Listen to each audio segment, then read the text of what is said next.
إن الحمد لله نحمده ونستعينه ونستغفره ونعوذ بالله من شرور أنفسنا وسيئات أعمالنا من يهده الله فلا مضل له ومن يضلل فلا هادي له وأشهد أن لا إله إلا الله وحده لا شريك له وأشهد أن محمدا عبده ورسوله يا أيها الذين آمنوا اتقوا الله حق تقاته ولا تموتن إلا وأنتم مسلمون يا أيها الناس اتقوا ربكم الذي خلقكم من نفس واحدة وخلق منها زوجها وبث منهما رجالا كثيرا ونساء واتقوا الله الذي تساءلون به والأرحام إن الله كان عليكم رقيبا يا أيها الذين آمنوا اتقوا الله وقولوا قولا سديدا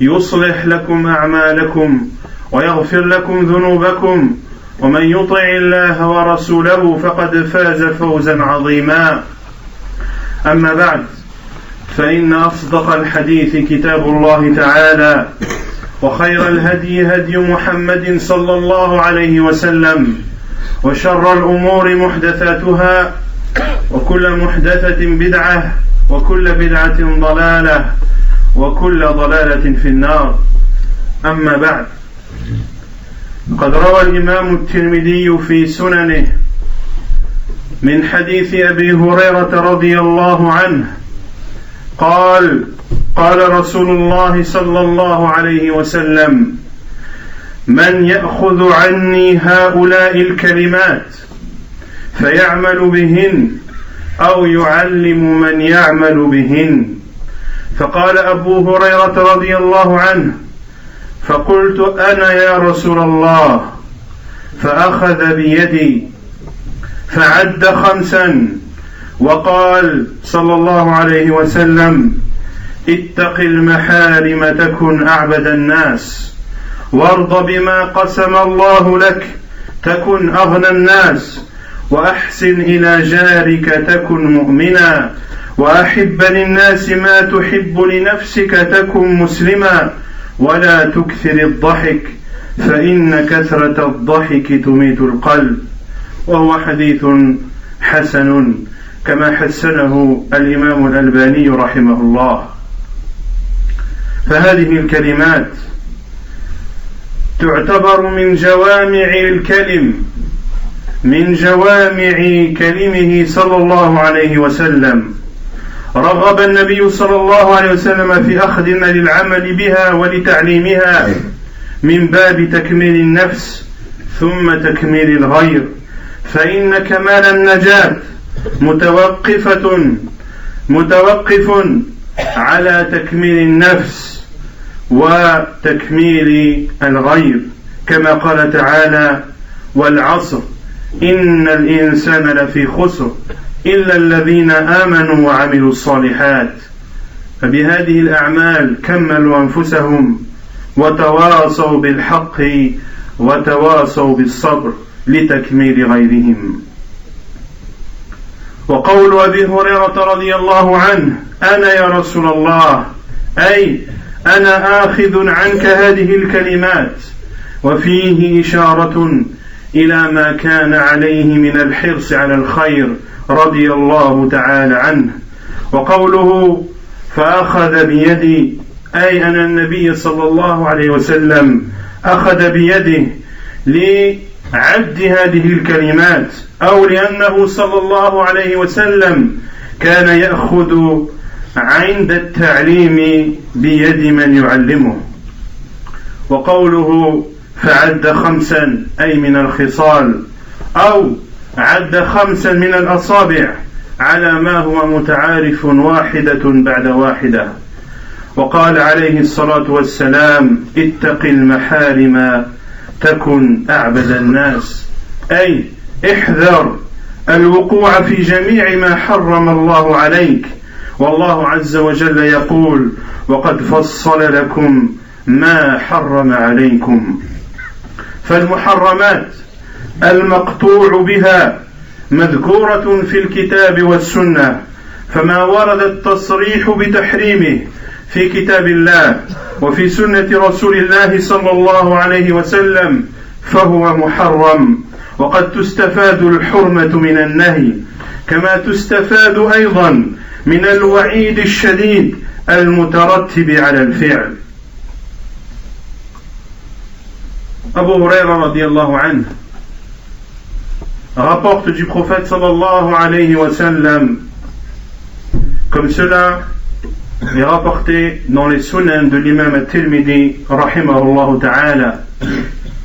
Abu Huraira radiallahu anhu a dit, le prophète sallallahu alayhi wa sallam a dit: qui d'entre vous va prendre de moi ces paroles pour les mettre en pratique ou bien pour les enseigner à ceux qui les mettront en pratique? Abu Huraira radiallahu anhu a dit: moi, ô envoyé d'Allah. Il a alors pris ma main et a compté 5 et a dit: crains, c'est-à-dire éloigne-toi des interdits, tu feras partie de ceux qui adorent le mieux Allah, et sois satisfait de ce qu'Allah t'a accordé, tu feras partie des gens les plus riches, et sois bienfaisant envers ton voisin, tu seras croyant, et aime pour les gens ce que tu aimes pour toi, tu seras musulman, et n'abuse pas dans le rire, car l'abus dans le rire tue le cœur. Hadith jugé bon par Cheikh al-Albani rahimahullah ta'ala. Ces paroles du prophète sallallahu alayhi wa sallam font partie de Jawami'ul Kalim. C'est une des spécificités du prophète sallallahu alayhi wa sallam, à savoir que quelques paroles, quelques phrases constituées de quelques mots ont énormément de sens et ont un impact immense. Et c'était une des spécificités du prophète sallallahu alayhi wa sallam. Et le prophète alayhi salatu wa sallam nous encourage à mettre en pratique ses conseils et de les enseigner à ceux également qui les mettront en pratique, car la félicité dans cette vie d'ici-bas intervient après que la personne s'est améliorée et qu'elle ait fait en sorte que les autres s'améliorent. Ainsi Allah Azza wa Jal, lorsqu'il a juré dans Surat Al-Asr, Surat le temps, par le temps, l'être humain est certes dans la perdition, sauf ceux qui croient et accomplissent de bonnes œuvres, c'est-à-dire qu'ils se perfectionnent eux-mêmes. Et il a dit Allah Azza wa Jal, et ceux qui se conseillent mutuellement la vérité, et ceux qui se conseillent mutuellement la patience, et ceci pour que les autres s'améliorent. Et Abu Huraira radiallahu anhu n'a pas hésité à dire: moi, ô envoyé d'Allah, je me porte volontaire pour prendre de toi ces paroles, pour les mettre en pratique et pour les enseigner également. Et ceci prouve la grande motivation et le dévouement de ce compagnon du prophète sallallahu alayhi wa sallam, qui fait partie des compagnons qui ont réuni et qui nous ont rapporté le plus de hadiths du prophète sallallahu alayhi wa sallam. Il a alors pris ma main. Ainsi le faisait le prophète sallallahu alayhi wa sallam. Il prenait la main de celui à qui il enseignait et il a compté 5. On peut comprendre de cette parole d'Abu Huraira radiallahu anhu que le prophète sallallahu alayhi wa sallam a compté les 5 paroles ou les 5 directives qui allaient lui diriger, ou bien alors que le prophète sallallahu alayhi wa sallam a compté les 5 doigts de la main d'Abu Huraira radiallahu anhu. Puis le prophète sallallahu alayhi wa sallam a commencé son enseignement et a dit: crains les interdits, tu feras partie des gens qui adorent le mieux Allah. C'est-à-dire, prends garde de ne pas tomber dans l'interdit et abstiens-toi de tout ce que Allah subhanahu wa ta'ala t'a interdit. Et Allah Azza wa Jalla nous a explicitement décrit toutes les choses interdites dans son livre sacré, ainsi que ce prophète sallallahu alayhi wa sallam dans sa sunna purifiée. Les interdits sont présents donc dans le livre d'Allah et dans la sunna du prophète sallallahu alayhi wa sallam. Ce qui est rapporté comme étant interdit est alors interdit, mais l'on peut aussi déduire l'interdiction de la mise en garde que peut faire Allah Azza wa Jal ou que peut faire son envoyé sallallahu alayhi wa sallam, mais on peut déduire également l'interdiction d'une chose lorsque il y a une menace, lorsqu'Allah Azza wa Jal menace d'un châtiment ou lorsque son prophète sallallahu alayhi wa sallam menace d'un châtiment, cela signifie que cette chose est interdite. اتق المحارم تكن أعبد الناس أي من أعبدهم لأنه يلزم من ترك المحارم فعل الفرائض فباتقاء المحارم تبقى الصحيفة نقية فالقليل من التطوع من ذلك ينمو وتعظم بركته فيصير ذلك المتقي من أكابر العباد ولقد بين الله سبحانه وتعالى أن تعظيم المحارم خير للعباد فقال سبحانه ذلك ومن يعظم حرمات الله فهو خير له عند ربه قال ابن كثير رحمه الله في تفسيره أي ومن يجتنب معاصيه ومحارمه ويكون ارتكابها عظيما في نفسه فهو خير له عند ربه أي فله على ذلك خير كثير وثواب جزيل فكما يجزيه على فعل الطاعات ثوابا كثيرا وأجرا جزيلا كذلك على ترك المحرمات واجتناب المحظورات. Le prophète sallallahu alayhi wa sallam a donc dit à Abu Huraira: éloigne-toi des interdits, tu seras parti ou tu feras partie des gens qui adorent le mieux Allah.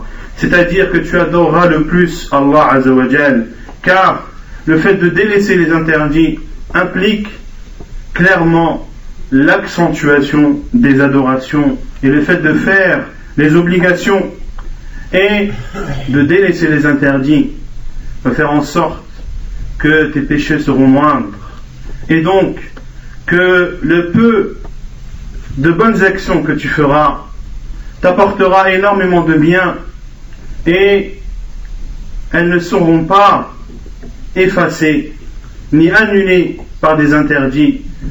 Les adorations donc que tu feras seront bénies par Allah Azza wa Jal et t'apporteront un immense bien. Et Allah Azza wa Jal nous a montré dans son livre l'importance de connaître la gravité et de ressentir la gravité des péchés. Ainsi Allah Azza wa Jalla a dit dans Surat Al-Hajj, le verset 30, et quiconque prend en haute considération les limites sacrées d'Allah, cela lui sera meilleur auprès de son Seigneur. Cela lui sera meilleur auprès de son Seigneur. Celui qui donne aux interdits d'Allah leur juste valeur, celui qui donne aux interdits d'Allah la grande considération qu'il faut avoir. Et l'imam Ibn Kathir rahimahullah a dit en expliquant ce verset, c'est-à-dire celui qui s'abstient de la désobéissance et des interdits d'Allah, et pour qui le fait de commettre un interdit est immense, eh bien cela sera meilleur auprès de son Seigneur. Cela lui sera meilleur auprès de son Seigneur, c'est-à-dire qu'Allah Azza wa Jal le récompensera grandement, et de la même sorte que les bonnes actions sont grandement récompensées, eh bien le fait également qu'il s'éloigne des interdits sera grandement récompensé auprès d'Allah subhanahu wa ta'ala.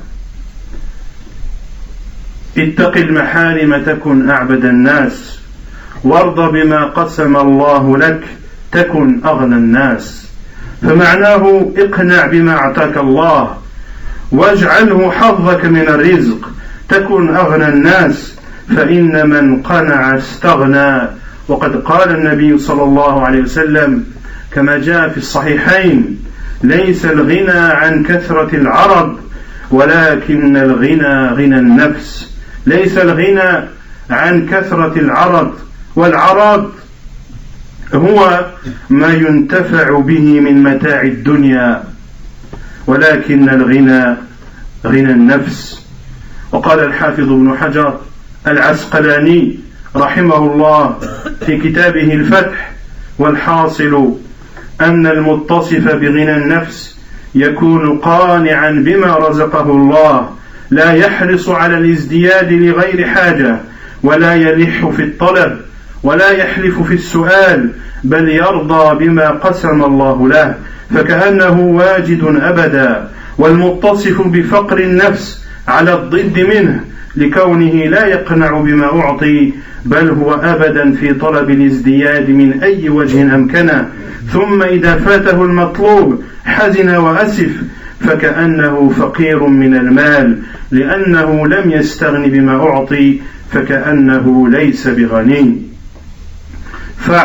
فارضى يا عبد الله، ارضى بما قسم الله لك تكن أغنى الناس. وتذكر قول النبي صلى الله عليه وسلم: من أصبح منكم آمنا في سربه. آمنا في سربه يعني في أهله، لا يخاف من عدو على أهله وعياله. من أصبح منكم آمنا في سربه معافى في جسده، أي سالما من العلل والأسقام والأمراض، عنده قوت يومه، أي عنده ما يكفيه من أكل وشرب في يومه، فكأنما حيزت له الدنيا بحذافيرها. فكأنما حيزت له الدنيا بحذافيرها، أي فكأنما جمعت له الدنيا بكمالها وتمامها. وقوله عليه الصلاة والسلام: قد أفلح من أسلم وكان رزقه كفافا وقنعه الله بما أتاه، وهو حديث صحيح رواه مسلم في صحيحه. وإذا رأيت من هو أكثر منك مالا وولدا أيها المسلم، فاعلم أن هناك من أنت أكثر منه مالا وولدا، فانظر إلى من أنت فوقه ولا تنظر إلى من هو فوقك. فإلى هذا أرشدك المصطفى صلى الله عليه وسلم، حيث قال: انظروا إلى من هو أسفل منكم، أي إلى من هو تحتكم، ولا تنظروا إلى من هو فوقكم، فهو أجدر أن لا تزدروا نعمة الله عليكم. رواه مسلم في صحيحه. Éloigne-toi des interdits, tu feras partie des gens les plus adorateurs, et sois satisfait de ce qu'Allah t'a accordé, tu feras partie des gens les plus riches. C'est-à-dire, sois satisfait et contente-toi de ce qu'Allah subhanahu wa ta'ala t'a accordé comme pourvoyance, et contente-toi de cela, tu feras alors partie des gens les plus riches, car celui qui sait se contenter s'enrichit. Et le prophète sallallahu alayhi wa sallam a dit: la richesse, ce n'est pas dans l'accumulation des biens de cette vie d'ici-bas, mais la richesse, c'est la richesse de l'âme. Hadith rapporté par Al-Bukhari et Muslim. Et le Hafid ibn Hajar, rahimahullah, a dit dans son livre Al-Fath, dans lequel il explique l'authentique de l'imam Al-Bukhari, il dit, rahimahullah, celui qui est doté de la richesse de l'âme se contentera de ce qu'Allah subhanahu wa ta'ala lui a donné comme pourvoyance. Il ne cherchera pas plus sans besoin, il ne demandera donc pas, il ne jurera pas pour demander, mais il se contentera de ce qu'Allah azza wa jal lui a donné. Il est considéré, ou il sera comme étant toujours rassasié. Quant à celui qui est doté de la pauvreté de l'âme, c'est totalement le contraire. Il n'est jamais satisfait de ce qu'il a et de ce qu'Allah Azza wa Jal lui a accordé, et il cherche toujours plus, et ceci quels que soient les moyens et les efforts où il est prêt à donner ou à produire tous les efforts et à utiliser tous les moyens pour avoir toujours plus. Et lorsqu'il n'a pas, c'est alors qu'il devient triste et qu'il est pris de regret. Il est alors en réalité pauvre. Il est en réalité pauvre car ne se contentant pas de ce qu'il a, il n'est pas considéré, il ne se considère pas comme un riche. Sois donc satisfait et contente-toi de ce qu'Allah subhanahu wa ta'ala t'a accordé et rappelle-toi de la parole du prophète sallallahu alayhi wa sallam. Celui qui se trouve en toute sécurité auprès de sa famille, c'est-à-dire qui n'a pas peur qu'un ennemi vienne lui porter atteinte ou porter atteinte à sa famille, qui est épargné dans son corps, c'est-à-dire que son corps est sain, est épargné de maladies et de douleurs, et qui a de quoi boire et de quoi manger dans son jour, alors cela est comparable ou cela équivaut à ce que la terre lui est rassemblée devant lui. Il est comparable à celui dont la terre est à sa disposition dans sa totalité. Il est comparable à celui qui a devant lui la terre et ce qu'elle contient à sa disposition. Et le prophète sallallahu alayhi wa sallam a dit également dans un hadith rapporté par Muslim dans son Sahih, a connu la félicité celui qui s'est converti, c'est-à-dire celui qui s'est soumis à Allah Azza wa Jal et dont la pourvoyance lui suffit et à qui Allah Azza wa Jal a accordé le fait d'être satisfait de ce qu'il a. Et lorsque tu vois, chers musulmans et chères musulmanes, lorsque tu vois des personnes qui ont plus de biens et plus d'enfants que toi, sache également que toi, tu as plus de biens et plus d'enfants que d'autres personnes.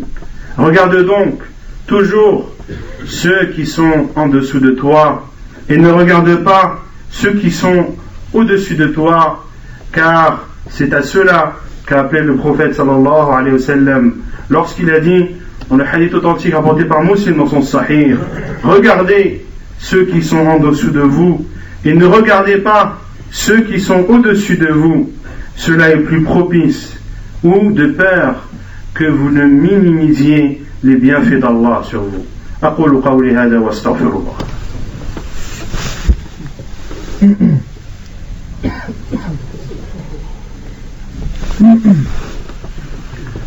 الحمد لله رب العالمين والصلاة والسلام على أشرف الأنبياء وإمام المرسلين نبينا محمد وعلى آله وصحبه أجمعين أما بعد قال عليه الصلاة والسلام اتق المحارم تكن أعبد الناس وارض بما قسم الله لك تكن أغنى الناس ثم قال عليه الصلاة والسلام وأحسن إلى جارك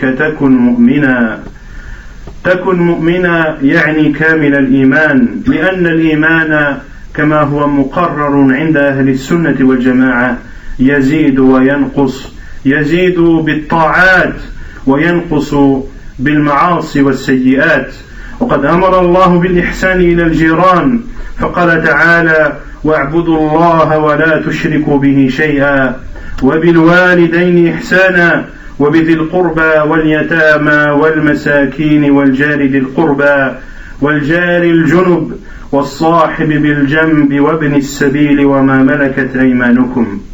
وأما في السنة فقد كثرت الأحاديث أيضا من ذلك قوله عليه الصلاة والسلام ما زال جبريل يوصيني بالجار حتى ظننت أنه سيورثه وقوله عليه الصلاة والسلام من كان منكم أو من كان يؤمن بالله واليوم الآخر فليحسن إلى جاره وقوله عليه الصلاة والسلام خير الأصحاب عند الله خيرهم لصاحبه وخير الجيران عند الله خيرهم لجاره فإن لم تقدر أيها المسلم على الإحسان إلى جارك فكف الأذى إن أذى الجار محرم الأذى بغير حق محرم لكل أحد ولكن في حق الجار هو أشد تحريما واسمع إلى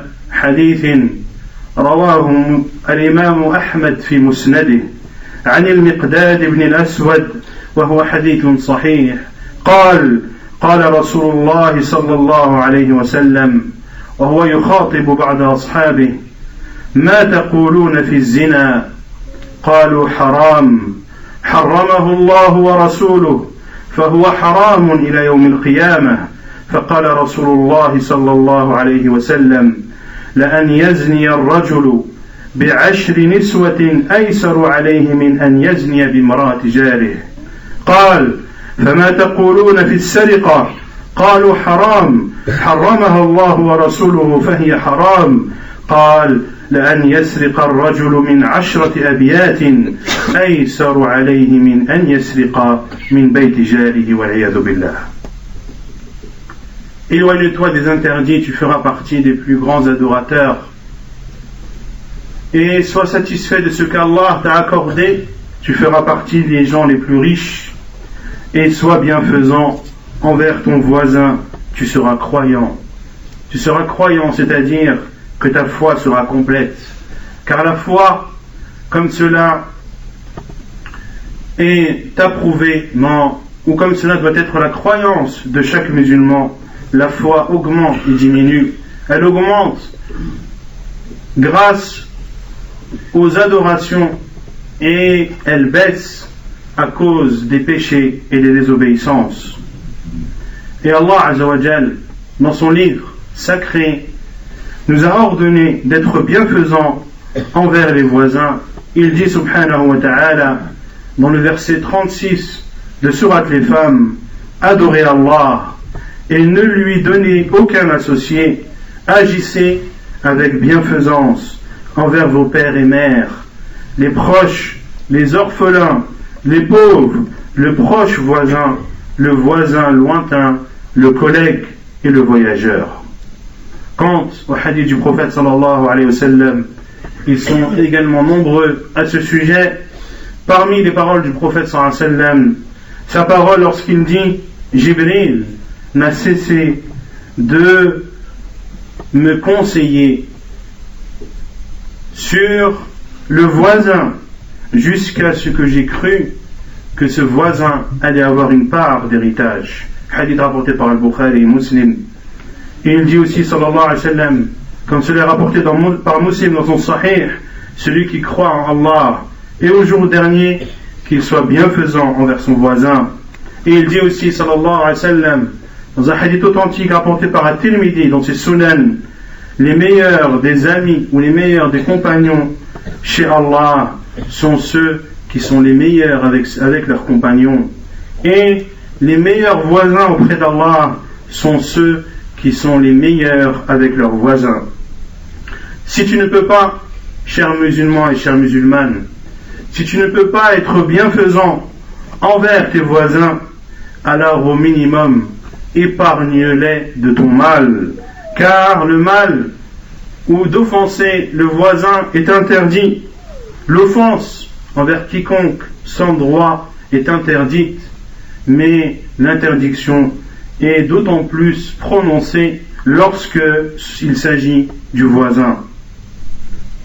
Et écoutez un hadith rapporté par l'imam Ahmed dans son Musnad, et c'est un hadith authentique, selon Al-Miqdad ibn al-Aswad.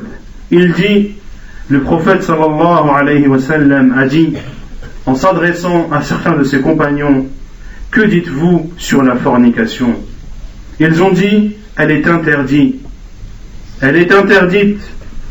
Allah ainsi que son envoyé l'ont interdit, et la fornication est interdite jusqu'au jour dernier, jusqu'à la fin des temps. Et le prophète sallallahu alayhi wa sallam a dit qu'un homme fornique avec 10 femmes est moindre que de forniquer avec la femme de son voisin. Puis il a dit sallallahu alayhi wa sallam, que dites-vous sur le vol? ils ont dit, il est interdit. Allah et son envoyé l'ont interdit, donc le vol est interdit. Il a dit, sallallahu alayhi wa sallam, qu'un homme vole 10 maisons, cela est moindre que de voler la maison de son voisin. اتق المحارم تكن أعبد الناس وارض بما قسم الله لك تكن أغنى الناس وأحسن إلى جارك تكن مؤمنا وقال عليه الصلاة والسلام أحب للناس ما تحب لنفسك تكن مسلما أي تكون كامل الإسلام وهو يفيد على قدر نقصان هذا الحب وهو يفيد أنه على قدر نقصان هذا الحب ينقص الإسلام وقد رتب النبي صلى الله عليه وسلم على هذه الخصلة دخول الجنة فقال عليه الصلاة والسلام من أحب أن يزحزح عن النار أي أن يبعد عن النار ويدخل الجنة فلتدركه منيته أي فليمت وهو مؤمن بالله واليوم الآخر وليأتي إلى الناس الذي يحب أن يؤتى إليه وليأتي إلى الناس الذي يحب أن يؤتى إليه وفي الجملة ينبغي للمؤمن أن يحب للمؤمنين ما يحب لنفسه وأن يكره لهم ما يكره لنفسه فإن رأى في أخيه المسلم نقصا في دينه اجتهد في إصلاحه وإن رأى في غيره فضيلة فاق بها عليه فيتمنى لنفسه مثلها فإن كانت الفضيلة دينية كان حسنا وقد قال النبي صلى الله عليه وسلم لا حسد إلا في اثنتين رجل آتاه الله مالا فسلطه على هلكته في الحق أي على أهله في الحق ورجل آتاه الله حكمة فهو يقضي بها ويعلمها. Éloigne-toi des interdits, tu feras partie des plus grands adorateurs. Et contente-toi de ce qu'Allah t'a donné, tu feras partie des où tu seras riche. Et sois bienfaisant envers ton voisin, tu seras croyant. Puis le prophète sallallahu alayhi wa sallam a dit, et aime pour les gens ce que tu aimes pour toi, tu seras musulman. C'est-à-dire que ton islam sera complet. Et cela veut dire également que plus tu aimeras pour les gens ce que tu aimes pour toi, et plus ton islam sera complet. Et moins tu aimeras pour les gens ce que tu aimes pour toi-même, et plus ton islam diminuera. Et le prophète sallallahu alayhi wa sallam a fait du fait d'aimer pour les autres ce que l'on aime pour soi, a fait de cela une caractéristique pour entrer au paradis. Le prophète alayhi wa sallam a dit dans le hadith rapporté par Muslim dans son Sahih, celui qui aime ou celui qui aime être éloigné de l'enfer et entrer au paradis, qu'il meure en étant croyant en Allah et au jour dernier, et qui aime faire aux gens ce qu'il aime que l'on lui fasse, et qui aime faire aux gens ce qu'il aime qu'on lui fasse. De façon générale, il est demandé aux musulmans et aux croyants d'aimer pour ses frères et sœurs croyants ce qu'il aime pour soi, et de détester pour eux ce qu'il déteste pour soi. Et s'il voit chez son frère un manque, qu'il le conseille afin que ce manque soit comblé. Et s'il voit chez son frère une qualité que lui n'a pas et par laquelle son frère le surpasse, alors qu'il espère avoir cette qualité et qu'il s'efforce pour l'acquérir.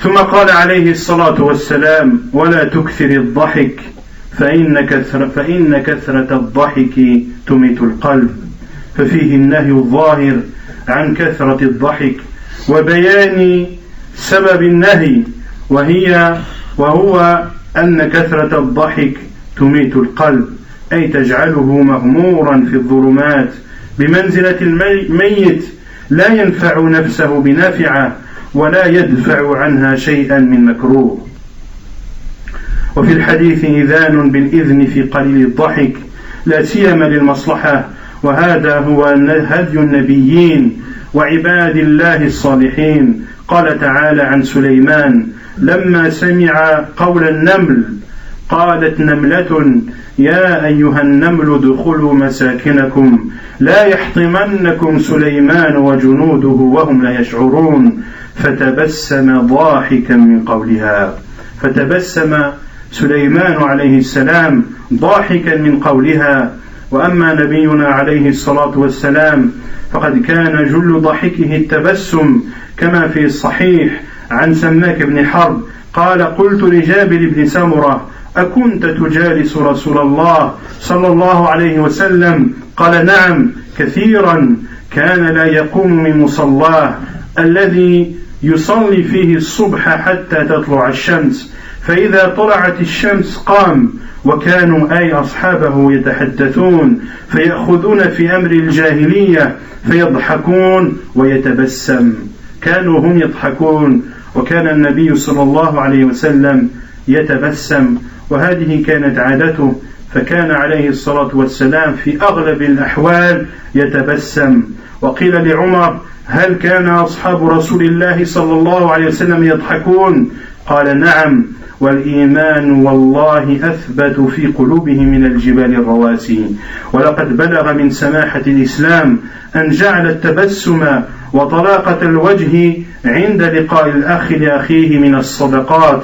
فعن أبي ذر رضي الله عنه قال للنبي صلى الله عليه وسلم لا تحقرن من المعروف شيئا ولو أن تلقى أخاك بوجه طلق، ولو أن تلقى أخاك بوجه طلق. رواه مسلم في صحيحه. فإن الإسلام أيها المسلمون دين يقف مع الإنسان على أرض الحقيقة، لذلك لم يفرض على المسلمين أن يكون كل كلامهم ذكرى وكل صمتهم فكرى وكل فراغهم في المسجد، وإنما اعترف بهم وبفطرهم التي خلقهم الله عليها، وقد خلقهم سبحانه يفرحون ويمرحون ويضحكون ويلعبون كما خلقهم يأكلون ويشربون. فلا بأس على المسلم إذن أن يتفكه وأن يمزح بما يشرح صدره، ولا حرج عليه أن يروح عن نفسه ونفوس رفقائه بلهو مباح، على أن لا يجعل ذلك ديدنه وخلقه في كل أوقاته ويملأ به صباحه ومساءه، فينشغل به عن الواجبات ويهزل في مواضع الجد. ولذا قيل أعط الكلام من المزح أو من المزح بقدر ما يعطى الطعام من الملح. Et ne rigole pas trop, car le fait de trop rire tue le cœur. Ceci est une interdiction du prophète sallallahu alayhi wa sallam de ne pas trop rire, et la cause est que le fait de trop rire tue le cœur, c'est-à-dire que le fait de trop rire rend le cœur noir et met le cœur sur le même piédestal qu'un mort qui ne peut ni apporter un bien ni épargner un mal. Et dans ce hadith, le prophète sallallahu alayhi wa sallam autorise également de rire, mais en faible quantité. Et cela était la voie des prophètes et des personnes vertueuses. Lorsqu'Allah Azza wa Jalla a dit sur Sulayman alayhi salam, lorsqu'il a entendu la parole de cette fourmi, comme Allah Azza wa Jalla nous en informe dans Surat la fourmi, le verset 18, la fourmi a dit ô vous les fourmis, et c'était la reine des fourmis qui s'est adressée aux autres fourmis de sa fourmilière, ô vous les fourmis, entrez dans vos demeures, de peur que Sulayman et son armée ne vous écrasent sans qu'ils ne s'en rendent compte. Et Sulayman alayhi salam a entendu cette parole de cette fourmi, et Allah Azza wa Jalla a dit fatabassama dahikan min qawliha. Il a alors souri après avoir entendu sa parole. Quant à notre prophète sallallahu alayhi wa sallam, la plupart de ses rires étaient des sourires, comme le rapporte Jabir ibn Samura, qui côtoyait beaucoup le prophète sallallahu alayhi wa sallam, et lorsque Sammak ibn Harb l'a questionné et a dit à Jabir ibn Samura, côtoyais-tu souvent le prophète sallallahu alayhi wa sallam? Il a dit oui, très souvent. Le prophète sallallahu alayhi wa sallam ne se levait de l'endroit où il avait prié la prière de Subh jusqu'à ce que le soleil se soit levé.